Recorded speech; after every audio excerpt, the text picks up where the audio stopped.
Hi friends, welcome back to my channel. ಹೇಗಿದ್ರೆ ಎಲ್ರು? I hope ಎಲ್ರು ಚೆನ್ನಾಗಿದ್ದೀರಾ ಅಂತ ಭಾವಿಸ್ತೀನಿ.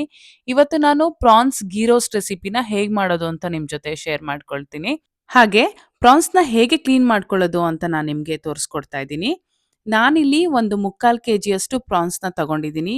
ಇದನ್ನ ನಾವು ಕ್ಲೀನ್ ಮಾಡ್ಕೊಳ್ಬೇಕು. ಮೊದಲೇ ಅವರು ಕ್ಲೀನ್ ಮಾಡ್ಕೊಟ್ಟಿರ್ತಾರೆ, ಬಟ್ ಇದನ್ನ ತೆಗ್ದ್ಕೊಟ್ಟಿರಲ್ಲ. ನಾವಿಲ್ಲಿ ಈ ತರ ನಾನೇನು ತೋರಿಸ್ತಾ ಇದ್ದೀನಲ್ವಾ, ಪ್ರಾನ್ಸ್ ಅಲ್ಲಿ ಆ ಮಧ್ಯ ಭಾಗದಲ್ಲಿ ಈ ತರ ನಾವು ಕಟ್ ಮಾಡ್ಕೊಂಡು ಅದ್ರೊಳಗಡೆ ಥ್ರೆಡ್ ತರ ಇರುತ್ತೆ ಬ್ಲ್ಯಾಕ್ ಕಲರ್, ಅದನ್ನ ನಾವು ತೆಗಿಬೇಕಾಗುತ್ತೆ. ಇದನ್ನ ಎಲ್ಲಾ ಪ್ರಾನ್ಸ್ ಅಲ್ಲೂ ನಾವು ರಿಮೂವ್ ಮಾಡ್ಕೊಳ್ಬೇಕು. ಮಾಡಿ ಅದನ್ನ ವಾಶ್ ಮಾಡಿ ಇಟ್ಕೊಂಡ್ಮೇಲೆ ನಾನಿಲ್ಲಿ ಈ ತರ ಕಾಣಿಸ್ತಾ ಇದೆ. ಇದಕ್ಕೆ ನಾನು ಸ್ವಲ್ಪ ಅರಿಶಿಣ ಪುಡಿ ಹಾಕೊಳ್ತಾ ಇದ್ದೀನಿ. ಈ ಅರಿಶಿಣ ಪುಡಿ ನಾವೇ ಮ್ಯಾನುಫ್ಯಾಕ್ಚರ್ ಮಾಡಿರೋವಂಥದ್ದು. ನಮ್ಮ ತೋಟದಲ್ಲಿ ಬೆಳೆದಿರೋವಂಥ ಅರಿಶಿಣನ ತಗೊಂಡು ಬಂದು ಪೌಡರ್ ಮಾಡಿ ನಾವು ಸೇಲ್ ಮಾಡ್ತೀವಿ. ಸೊ ನಿಮ್ಗೆ ಯಾರಿಗಾದ್ರೂ ಬೇಕು ಅಂತ ಅಂದರೆ ಈ ನಂಬರ್ಗೆ ಕಾಲ್ ಮಾಡಿ ನೀವು ಆರ್ಡರ್ನ ಪ್ಲೇಸ್ ಮಾಡ್ಕೊಳ್ಬೋದು. 1 ಟೀ ಸ್ಪೂನಷ್ಟು ಪೆಪ್ಪರ್ನ ನಾನಿಲ್ಲಿ ಆ್ಯಡ್ ಮಾಡ್ಕೊಳ್ತಾ ಇದ್ದೀನಿ. ಜಾಸ್ತಿ ಖಾರ ಬೇಕು ಅಂದರೆ ಸ್ವಲ್ಪ ಜಾಸ್ತಿನೇ ಹಾಕ್ಕೊಳ್ಬೋದು, ಇಲ್ಲ ಅಂತ ಅಂದರೆ ಇಷ್ಟೇ ಸಾಕು. ಇದಕ್ಕೆ 1 ಟೇಬಲ್ ಸ್ಪೂನಷ್ಟು ಅಚ್ಕಾರದ ಪುಡಿನ ಹಾಕ್ಕೊಂಡಿದ್ದೀನಿ. ಮತ್ತೆ 2 ಟೇಬಲ್ ಸ್ಪೂನಷ್ಟು ಶುಂಠಿ ಬೆಳ್ಳುಳ್ಳಿ ಪೇಸ್ಟನ್ನು ಹಾಕ್ಕೊಂಡಿದ್ದೀನಿ.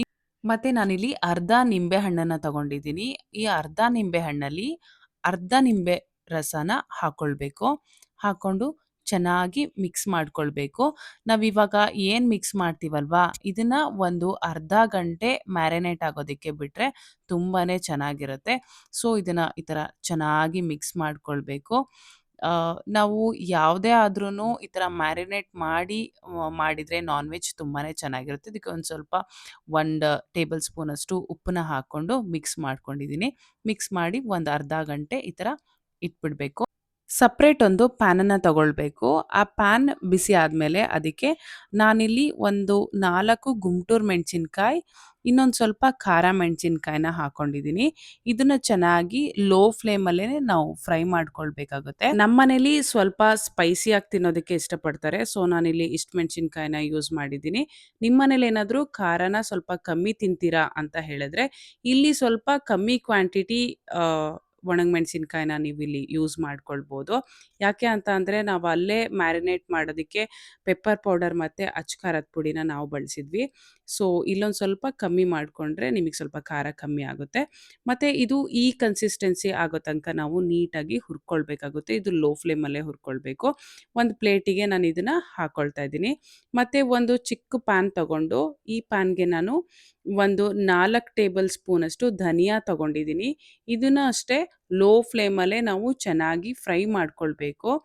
ಇದು ಒಂದು 2 ಮಿನಿಟ್ಸ್ ಫ್ರೈ ಮಾಡಿದ್ರೆ ಸಾಕು. ಕಲರ್ ಈ ಥರ ಚೇಂಜ್ ಆಗ್ತಾ ಬರುತ್ತೆ. ಸೊ ಈ ಥರ ನೀಟಾಗಿ ನಾವು ಮಿಕ್ಸ್ ಮಾಡಿಕೊಂಡು ಈ ಕನ್ಸಿಸ್ಟೆನ್ಸಿ ಬರೋ ತನಕನೂ ನಾವು ಇಲ್ಲಿ ಫ್ರೈ ಮಾಡ್ಕೊಳ್ಬೇಕಾಗತ್ತೆ. ಹೊಸದಾಗಿ ಯಾರು ನನ್ನ ಚಾನಲ್ನ ನೋಡ್ತಾ ಇದ್ದೀರಾ, ಸಬ್ಸ್ಕ್ರೈಬ್ ಮಾಡದೆ ನೋಡ್ತಾ ಇರೋರು ಸಬ್ಸ್ಕ್ರೈಬ್ ಮಾಡ್ಕೊಳ್ಳಿ. ನಾನು ಇದೇ ಥರ ರೆಸಿಪೀಸ್ನ ಅಪ್ಲೋಡ್ ಮಾಡ್ತಾ ಇರ್ತೀನಿ. ಸೊ ಒಂದು ಸಪ್ರೇಟ್ ಪ್ಲೇಟ್ಗೆ ನಾವು ಅದನ್ನು ಹಾಕ್ಕೊಳ್ಬೇಕು. ಮತ್ತು ಒಂದು 1/4 ಟೇಬಲ್ ಸ್ಪೂನಷ್ಟು ಮೆಂತ್ಯ ಹಾಕ್ಕೊಂಡು ಸೇಮ್ ಪ್ಯಾನ್ಗೆ ಈ ಥರ ಲೋ ಫ್ಲೇಮಲ್ಲೇ ಅದನ್ನು ನಾವು ಫ್ರೈ ಮಾಡ್ಕೊಳ್ಬೇಕಾಗುತ್ತೆ. ಈ ಮೆಂತ್ಯ ಇಷ್ಟು ಕನ್ಸಿಸ್ಟೆನ್ಸಿ ಬಂದಮೇಲೆ ಸ್ಟವ್ನ ಆಫ್ ಮಾಡಿ ಅದನ್ನು ಸಹ ಆ ಪ್ಲೇಟಿಗೆ ಹಾಕ್ಕೊಂಡಿದ್ದೀನಿ. ಇವಾಗ ಇದಕ್ಕೆ ಒಂದು ಜಾರಿಗೆ ನಾನು ಎಲ್ಲ ಹುರಿದಿರೋ ಅಂಥ ಮಸಾಲ ಏನಿರುತ್ತಲ್ಲ ಅದನ್ನು ಇದರೊಳಗಡೆ ಹಾಕ್ಕೊಳ್ಬೇಕು. ಇದ್ರ ಜೊತೆಗೆ ಸ್ವಲ್ಪ ನಾನು ಇಲ್ಲಿ ಹುಣಸೆ ಹಣ್ಣನ್ನು ಆ್ಯಡ್ ಮಾಡ್ಕೊಳ್ತಾ ಇದ್ದೀನಿ. ಇಷ್ಟು ಕ್ವಾಂಟಿಟಿ ಹುಣಸೆ ಹಣ್ಣನ್ನು ನಾವಿಲ್ಲಿ ಆ್ಯಡ್ ಮಾಡ್ಕೊಳ್ಬೇಕು. ಇದಕ್ಕೆ 1 ಗ್ಲಾಸಷ್ಟು ನೀರು ಹಾಕ್ಕೊಂಡು, ಚಿಕ್ಕ ಗ್ಲಾಸಷ್ಟು, ಇದನ್ನು ಪೇಸ್ಟ್ ಮಾಡೋದಕ್ಕೆ ಎಷ್ಟು ಕ್ವಾಂಟಿಟಿ ನೀರು ಬೇಕು ನಿಮಗೆ ಗೊತ್ತಾಗುತ್ತೆ.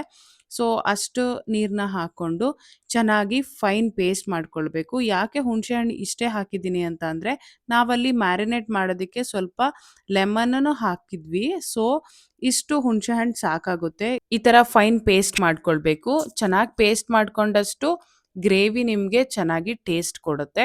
ಸೊ ಇಲ್ಲಿ ಒಂದು ಪ್ಯಾನ್ಗೆ ನಾನಿಲ್ಲಿ ಒಂದು 5 ಟೇಬಲ್ ಸ್ಪೂನಷ್ಟು ತುಪ್ಪನ ಹಾಕ್ಕೊಂಡಿದ್ದೀನಿ. ನೀವು ಬೇಕಾದರೆ ಕುಕ್ಕಿಂಗ್ ಆಯಿಲ್ ಸಹ ಬಳಸ್ಬೋದು, ಆದರೆ ಅದು ಗೀ ರೋಸ್ಟ್ ರೆಸಿಪಿ ಆಗೋದಿಲ್ಲ. ಸೊ ಇಲ್ಲಿ ಆದಷ್ಟು ನೀವು ತುಪ್ಪನೇ ಹಾಕ್ಕೊಳ್ಬೇಕು. ತುಪ್ಪ ಹಾಕ್ಕೊಂಡಾಗ ಗ್ರೇವಿ ತುಂಬ ಚೆನ್ನಾಗಿ ಟೇಸ್ಟ್ ಬರುತ್ತೆ.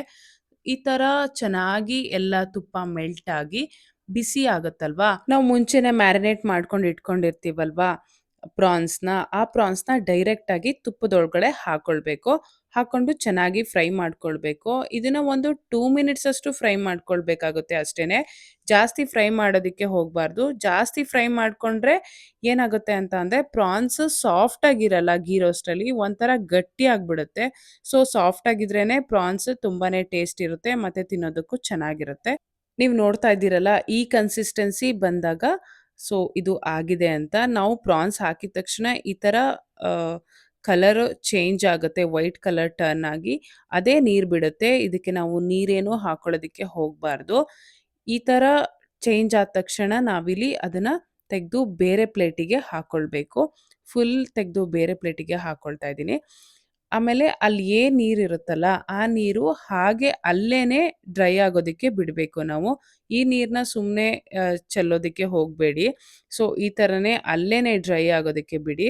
ಒನ್ 2 ಮಿನಿಟ್ಸಲ್ಲಿ ಅದು ಡ್ರೈ ಆಗಿಬಿಡುತ್ತೆ. ಡ್ರೈ ಆದಮೇಲೆ ಈ ಥರ ಕನ್ಸಿಸ್ಟೆನ್ಸಿ ಆಗುತ್ತೆ.